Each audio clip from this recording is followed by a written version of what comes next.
인터넷 매체에서 올 한 해를 전망하기를 우리나라의 올 한 해의 기대치를 어떻게 하느냐 하는 거기에 러시아보다 못하대요. 10명 중에 9명이 어렵다. 지난해보다 더 어려울 것이다.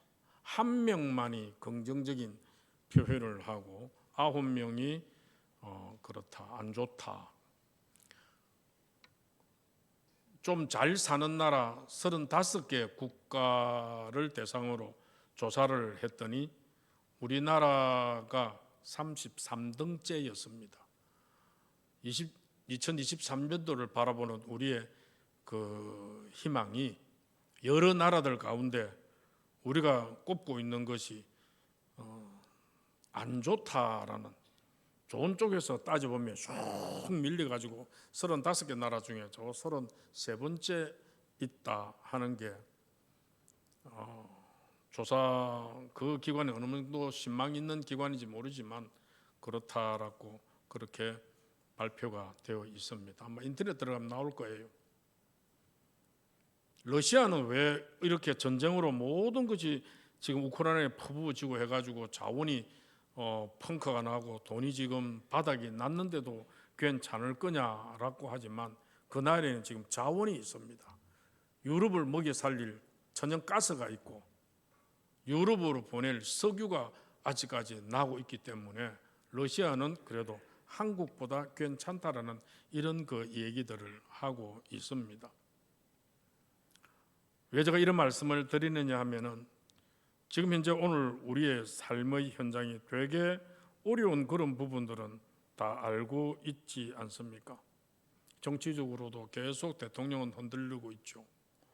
군사적으로는 북의 핵 위협으로 지금 다른 전력 가지고는 뭐 비교를 해도 핵 하나 놔버리고 나면은 우리가 다른 일반 전력에서 북한보다 괜찮다고 하지만은 핵 이야기가 나오고 나면 아무 소리를 못 합니다. 지난 주간에는 경비행기 5대 서울 상공을 뭐 인천 상공을 돌아다니기도 하나도 잡아내지 못하는 지금 그런 그 상황들이 어쨌든 격추를 하러 비행기가 떴습니다만은 격추시키지도 못하는 뭐 이런저런 이유는 있습니다만은 어쨌든 불안하잖아요. 정말로 그런 비행기, 경비행기 거기에 지금 우리나라는 한 40개나 유래 있으면 저기는 5천 개나 되는 어떤 거요? 세균전 같은 경우에도. 근데 그런 것들을 그런 비행기에 실어가지고 날려보내가지고 전국에 있는 큰 도시들마다 퍼뜨리고 나면 완전히 혼란이 날 수밖에 없지요. 결코 만만한 상대가 아닙니다. 그건 그렇고 종교적으로도 그렇고 문화적으로도 그렇고 사람들의 의식과 사상들도 너무 많이 이렇게 퍼져 있다 할까요? 좀 다담실이 마음이 좀 이렇게 다잡아지지 못하고 좀 뭔가 해이해져 있는 그런 그 우리의 사상들이 지금 안타깝게 만들고 있는 각 교회들도 이 코로나를 겪으면서 저는 소식을 이리저리 들으면서 참 우리 교회 성도들에게는 정말 고마움과 감사함을 표합니다. 다른 데에서는 너무 지금 편한 대로 교회 생활도 하려고 그럽니다. 어려운 것 안 하려고 그러고 힘든 것 안 하려고 그러고 지한테 손해되는 거 안 하려고 그러고 힘들어서 못하겠다, 아파서 못하겠다, 뭐해서 못하겠다. 예전 같으면 그거 하나 아파도 힘들어도 하나님께서 내게 주신 일인데 내 생명 다하는 날까지 내가 할 수 있다면 내가 최선을 다하고 충성을 다하겠다라고 하는 이런 그 의지와 생각과 그런 마음가짐들이 이제는 나 안 해, 싫어, 못해.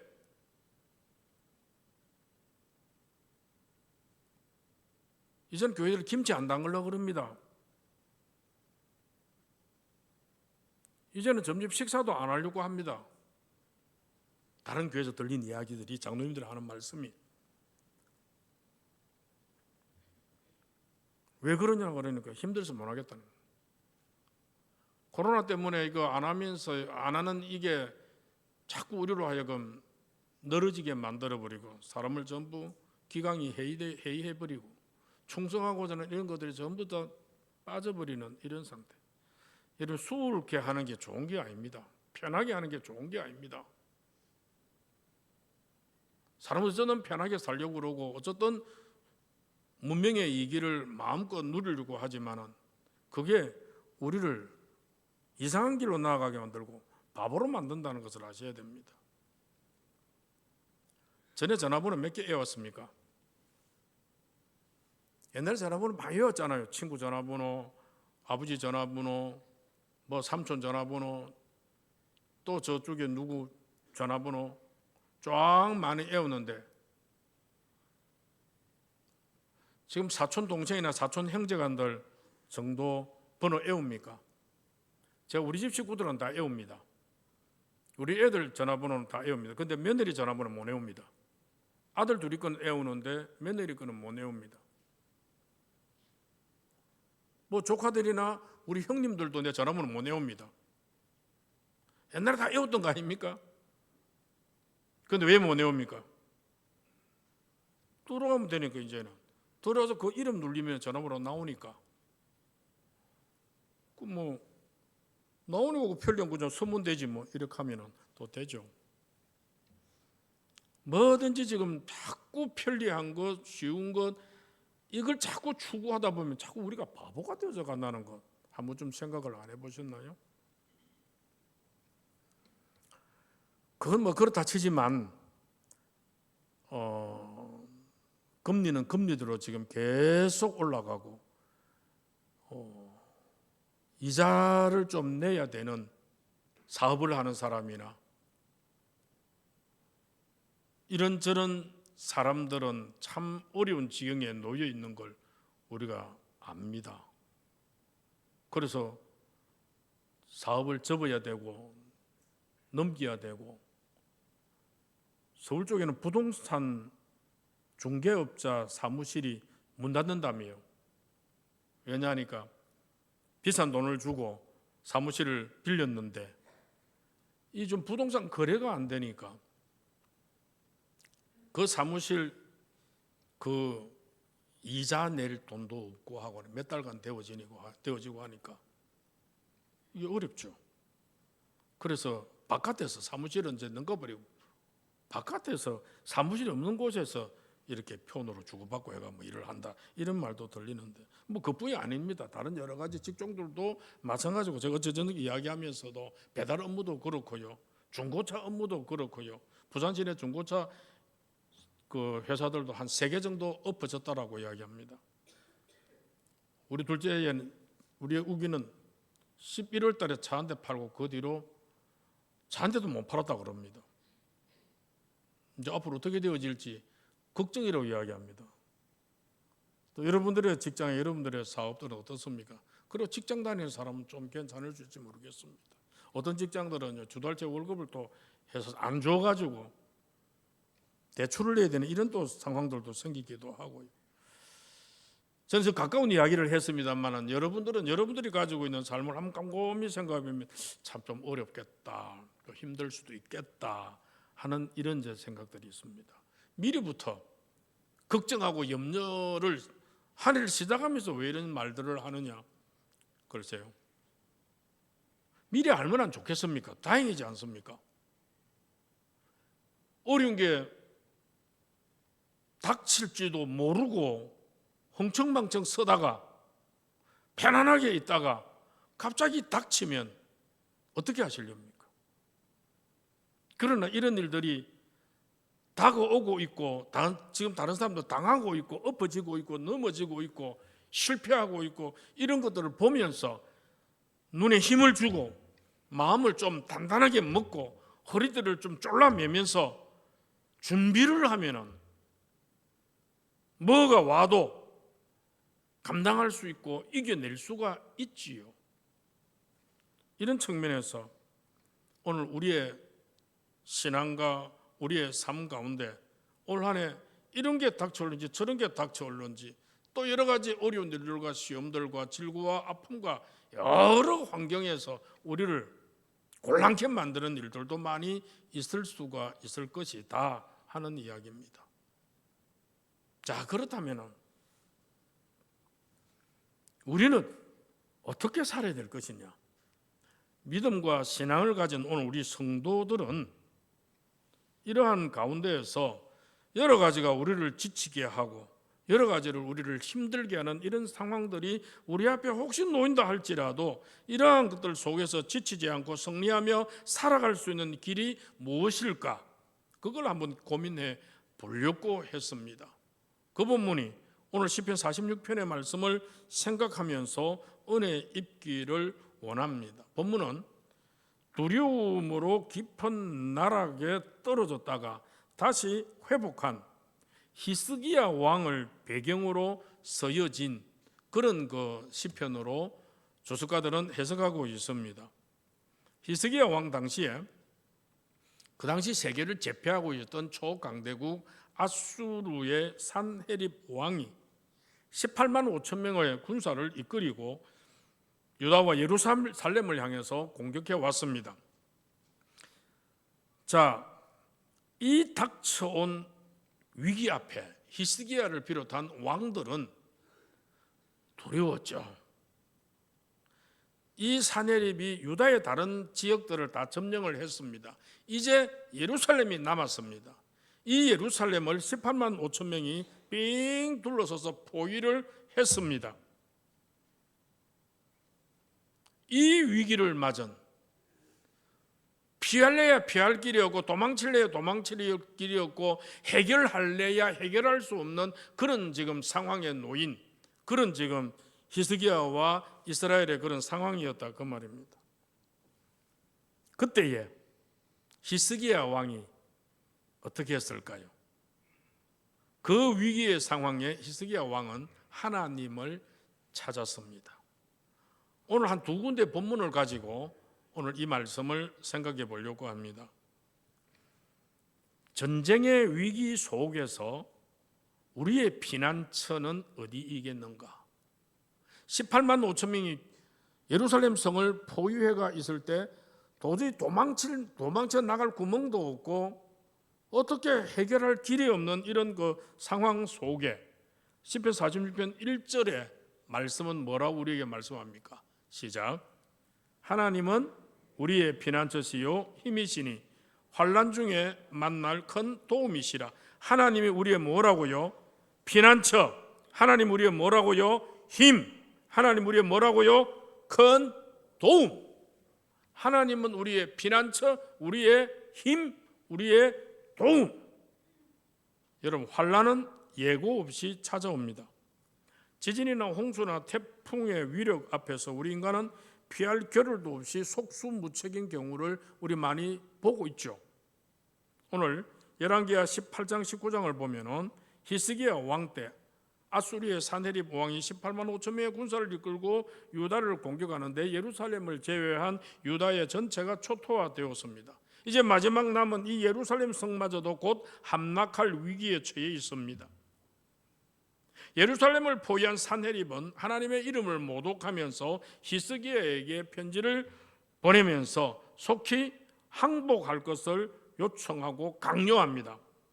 이러한 위기 속에서 그 편지를 받은 히스기야 왕은 그 편지를 들고 하나님의 전에 들어가서 하나님 앞에 그 편지를 펼쳐놓고 하나님 앞에 기도합니다.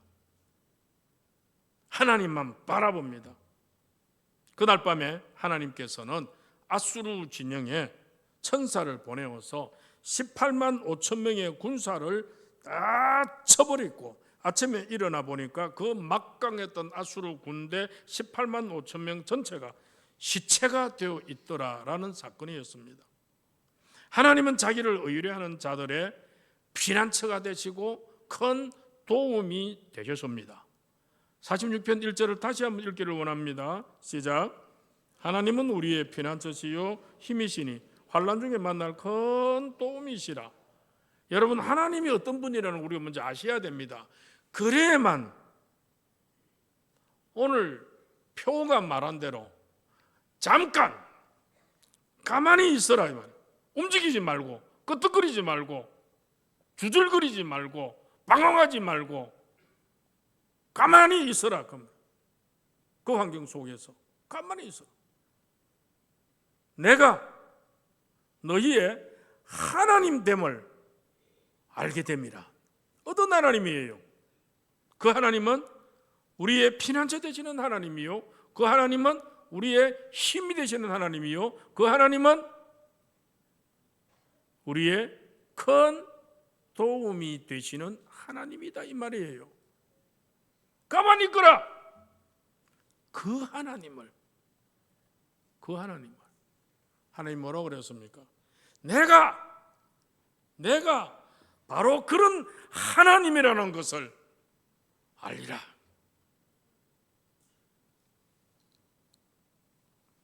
사람들은 자신이 가진 능력이나 지성이나 권력이나 건강이나 재물이나 사람을 피난처로 생각하기가 참 쉽습니다. 그러나 그런 것들이 우리의 피난처가 될 수 있을까요? 없습니다. 살다 보면 여러분, 돈으로도 능력으로도 권력으로도 해결할 수 없는 환난이 우리에게 닥쳐올 때가 얼마나 많습니까? 바로 그때에 전능하신 하나님을 의지하시기를 바랍니다.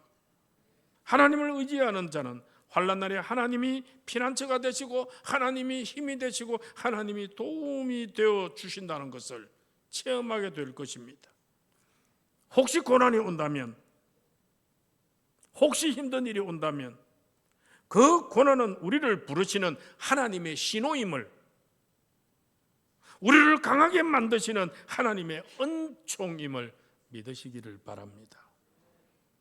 바로 그 시간이 회개의 시간이요, 겸손과 낮아짐의 시간이요, 하나님께로부터 은혜를 받을 수 있는 시간이라는 것을 눈을 떠서 발견하시기를 바랍니다.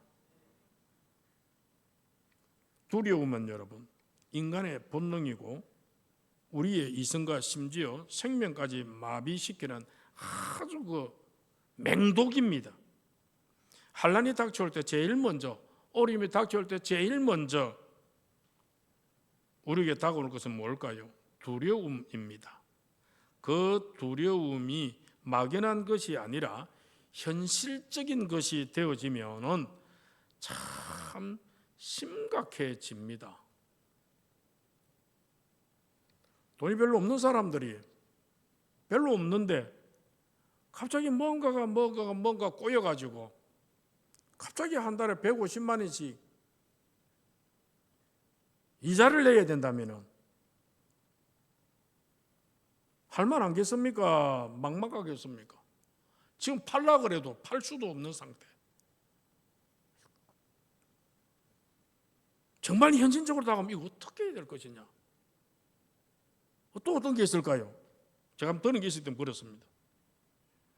현실적으로 나에게 그런 어려움과 고난과 힘든 게 닥쳐오면 당장 지금 해결해야 될 것 같으면 이거 어찌해야 합니까? 참 어렵죠.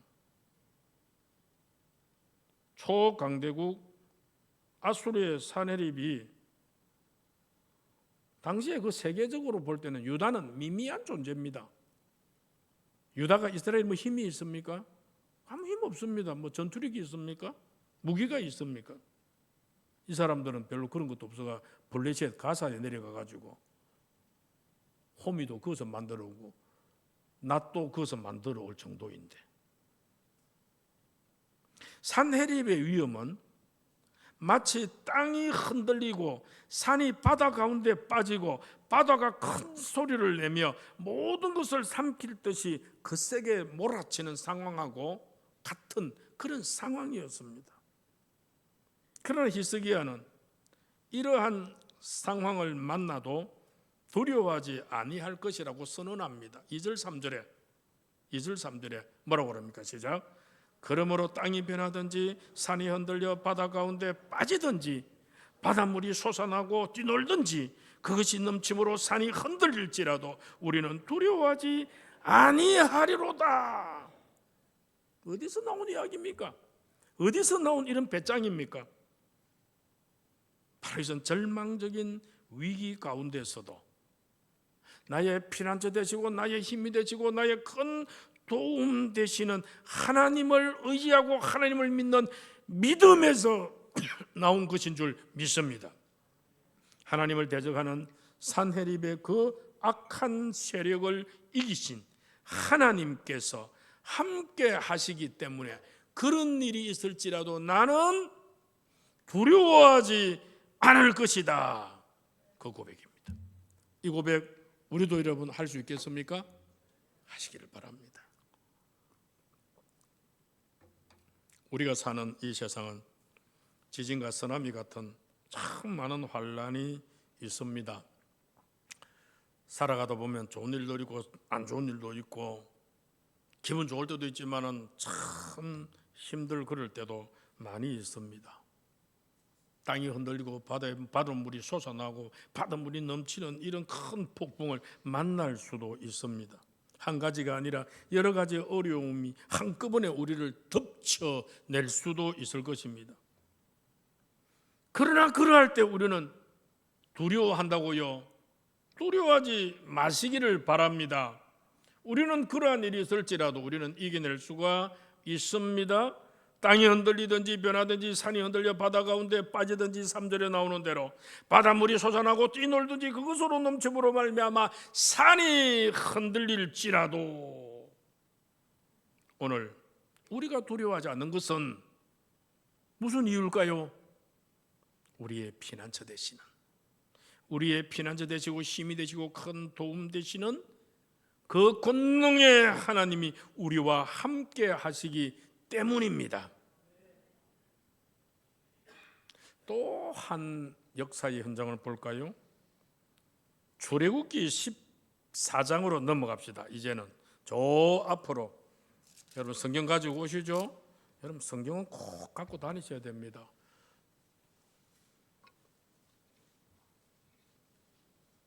제가 이번 찬송가 차면에 안 띄워드리고 뭐 이래 안 하고 하는 것은 좀 갖고 다니시라고 그럽니다. 떼어주면 나도 좋죠. 그런데 책을 여러분 가까이 하려는 이게 습관이 되어야 됩니다. 성경을 자주 찾고 성경을 자주 읽고 성경을 자주 볼 수 있는, 참 조금 눈이 어두워서 좀 못 보이는 분들은 좀 죄송합니다만은 이게 습관이 되어야 됩니다. 성경을 찾고 찬송을 찾고 성경을 보고 읽고 성경을 보고 묵상을 하고는 이것이 대단히 중요하다는 것을 여러분 기억을 그렇게 했으면 좋겠는데, 자 1절 볼까요? 1절 2절 시작.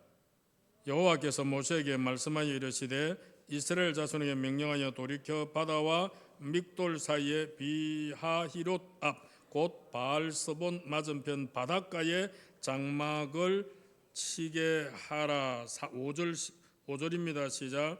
그 백성이 도망한 사실이 애굽 왕에 알려지며 바로와 그의 신하들이 그 백성에 대하여 마음이 변하여 이르되 우리가 어찌하여 이같이 하여 이스라엘을 우리를 섬김에서 놓아 보내었는가. 그렇게 하고, 자 9절입니다. 시작. 9절 시작. 애굽 사람들과 바로의 말들 병거들과 그 마병과 그 군대가 그들의 뒤를 따라 바알스본 맞은편 비하히롯 곁 해변 그들이 장막 친 데에 미치니라. 10절에 뭐라고 그럽니까? 시작.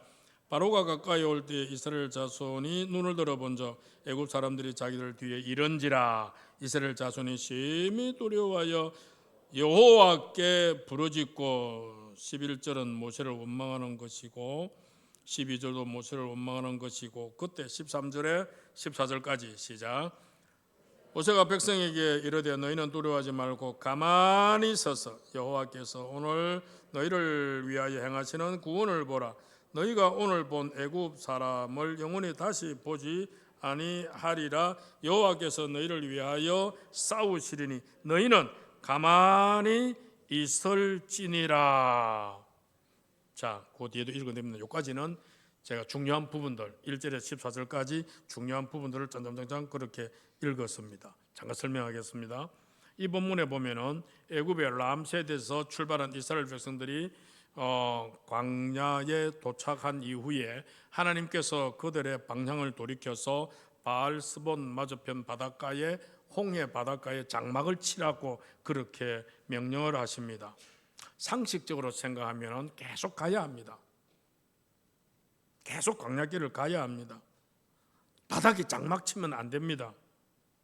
그런데 이 소식을 들은 애굽 왕 바로가 이스라엘 백성들이 광야에서 길을 잃고 이제 저 바닷가 져서 지금 이제 좀 쉬고 있구나 그런 생각.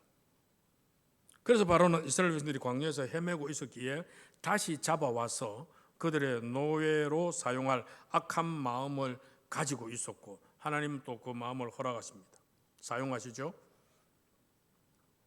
아무튼 바로는 이스라엘 백성이 광야로 제사 드리기 위해 잠시 떠난 것으로 그렇게 생각했는데 잠시 제사대 떠나간 것이 아니라 도망갔다는 사실을 알고 병거들과 모든 주의관들을 거느리고 추격하기 시작했습니다. 드디어 가까이 왔습니다. 이스라엘 백성들의 눈에도 추격해 오는 저 군인들을 다 보았습니다. 모두가 두려워하는 상황에 놓였습니다. 지금 이스라엘 백성들이 장막을 친 이곳에서 북쪽은 믹돌인데 믹돌은 애굽의 군사적 요충지로 최강의 국경 수비대가 거기에 있는 곳입니다. 저희는 위치한 남쪽은 바알스본인데 거기에는 바알 우상 숭배지입니다. 거룩한 백성이 그 우상 숭배지는 들어가지는 못합니다. 동쪽은 홍해 바다가 넘실거리고 있습니다. 서쪽은 애국 군대가 맹렬히 추격해 오고 있습니다. 비하히롯에 장막치고 있는 이스라엘 백성들 어디로 갈 수 있습니까? 북쪽? 안 되죠. 남쪽? 안 되죠. 동쪽? 안 되죠. 서쪽? 안 되죠. 피할 길이 있습니까? 진퇴양난이죠. 어디로 갈 수가 있습니까? 그러니까 이스라엘 백성들은 몰려오는 이 애국 군사들을 보고 출애굽을 주도한 모세를 원망하기를 시작합니다. 두려워하면서 시작합니다. 그때에 출애굽기 14장 13, 14절 다시 한번 읽을까요? 13, 14절 시작. 모세가 백성에게 이르되 너희는 두려워하지 말고 가만히 있어서 여호와께서 오늘 너희를 위하여 행하시는 구원을 보라. 너희가 오늘 본 애굽 사람을 영원히 다시 보지 아니하리라. 여호와께서 너희를 위하여 싸우시리니 너희는 가만히 있을지니라. 너희는 가만히 있을지니라. 13절에서도 가만히 있어서 14절에서도 너희는 가만히 있을지어다. 이 가만히 있을지어다 이 말은 혀를 물다라는 거예요. 혀를 물다. 혀를 물면 말 못하죠. 혀를 물다. 침묵을 지키다 이 뜻입니다. 가만히 있으리 말아. 더 이상 불평하는 말을 하지 말고 조용히 기다리라는 뜻입니다. 즉 구원에 관한 하나님의 주권적인 단독 사역이 시작되는 순간입니다.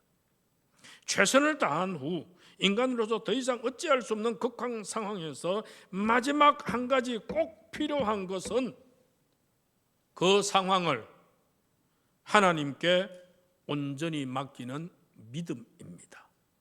따라합시다. 그 상황을 온전히 하나님께 맡기라. 여러분, 이스라엘 백성들이 가만히 있어도 되는 이유는 무엇입니까? 가만히 있어도 되는 이유는 무엇입니까? 하나님이 싸우시기 때문입니다. 어떤 하나님이었습니까?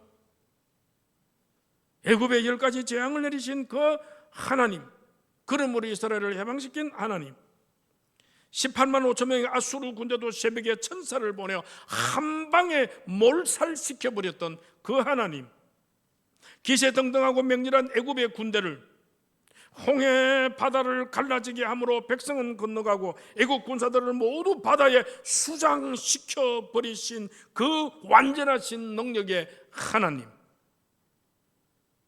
그 하나님께서 잠깐 멈추어라. 가만히 있거라. 가만히 있거라. 네가 하려고 나서지 마라. 가만히 있거라. 내가 싸우겠다. 이제 내가 싸우겠다. 혀를 깨물고 좀 조용히 있거라. 침묵을 지키라. 불평하지 말고 원망하지 말고 따지지 말고 대적하지 말고 조용히 기다리라. 내가 싸우겠다. 14절에 여호와께서 너희를 위하여 내가 싸우리니 너희는 가만히 있을지니라. 가만히 있겠습니까? 여러분, 가만히 있을 수 있습니까? 가만히 있을 수 있습니까? 어허이, 가만히 있을 수 있겠습니까? 좀 가만히 좀 있으십시오. 너무 좀 나서지 말고. 원수마귀는 하나님이 커터 시켜버립니다. 오늘 우리의 삶의 중심, 근본 마음이 어떠해야 할까요? 분명히 생각지도 못한 고난이 오고 풍파도 오고 시련도 오고 질병도 오고 여러 가지 내가 감당하기 어려운 일들이 사면으로 우겨 삼을 당할 때 내가 할 일은 무엇일까요? 시편 46편 10절에서 11절 화면에 나옵니다. 시작. 너희는 가만히 있어 내가 하나님 됨을 알지어다. 내가 문나라 중에서 높임을 받으리라. 내가 세계 중에서 높임을 받으리라 하시도다. 만군의 여호와께서 우리와 함께 하시니 야곱의 하나님은 우리의 피난처시로다. 그 하나님은 우리의 힘이시니라. 그 하나님은 우리의 큰 도움이시니라. 그러기에 그 하나님 앞에서 멈추어라. 입 다물어라. 그리고 하나님 앞에 내려놓아라. 내려놓고 그 하나님을 보고 아뢰라. 그러자 하나님께서 싸우시는 현장을 바라보라. 시체가 되었던 18만 5천 명의 시신을 바라보라. 바닷물 가운데서 수상되어지는 애굽의 군사들을 바라보라. 그리고 승리를 쟁취하라. 할 수 있겠습니까? 좀 이렇게 하시기를 바랍니다. 이렇게 하시기를 바랍니다. 이것이 2023년도 한 해를 살아가면서 우리 본산교회 성도들이 이러한 마음을 가지고 이러한 근본 정신을 가지고 그렇게 한 해를 살아가시면 참 좋겠다라고 하는 이 강단을 목양하고 여러분들의 영적인 부분을 책임지고 있는 목자로서 여러분들에게 드리는 말씀이었습니다. 마지막 한 구절 화면 띄울 수 있죠. 스탑. 잠깐이라는 말을 제가 영어로 스탑이라 쓰려고 했습니다. 근데 여러분 혹시 스탑이라는 영어를 모를까 싶어서 또 가만히 있으라는 저 말 쓰려고 하다가 너무 긴 것 같아서 축약했습니다. 어떻게? 잠깐 어떤 일이 있거들랑 어떤 일이 생기거들랑 어떤 일이 힘들게 하거들랑 가슴 아픈 일이 나를 후벼 파는 그런 일들이 생기거들랑 어떻게? 잠깐 그 상황에서 잠깐 가만히 있어봐라. 가만히 있어봐라. 하나님께서 뭐라고 그랬습니까? 내가 하나님 됨을 알게 되리라. 내가 하나님이라는 거, 이거 좀 잊어보지 마시기 바랍니다. 잠깐 멈추어 서서 우리의 피난처 되셨고 힘 되셨고 큰 도움 되셨던 그 하나님께서 야 임마 내가 네 하나님이다. 그거 잊어버리지 말자 그 말입니다. 그러는데 우리는 그 하나님 난 모릅니다 하고 또 내 힘으로 내 뜻대로 내 생각대로 그래 살라고요. 아니죠. 잠깐 내가 하나님 됨을 알라.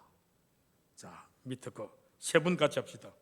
잠깐 내가 하나님 됨을 알라. 시작.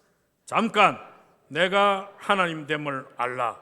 잠깐 내가 하나님 됨을 알라. 잠깐 내가 하나님 됨을 알라. 올 한 해 내가 나서지 말고 잠잠히 있어 하나님 앞에 내려놓고 권능의 하나님을 바라보시고 그 하나님이 하게 하시고 그 하나님이 싸우게 하시고 그 하나님이 거두게 하시는 놀라운 하나님과 나와의 영적인 거룩한 관계가 아름답게 맺어지기를 주의 이름으로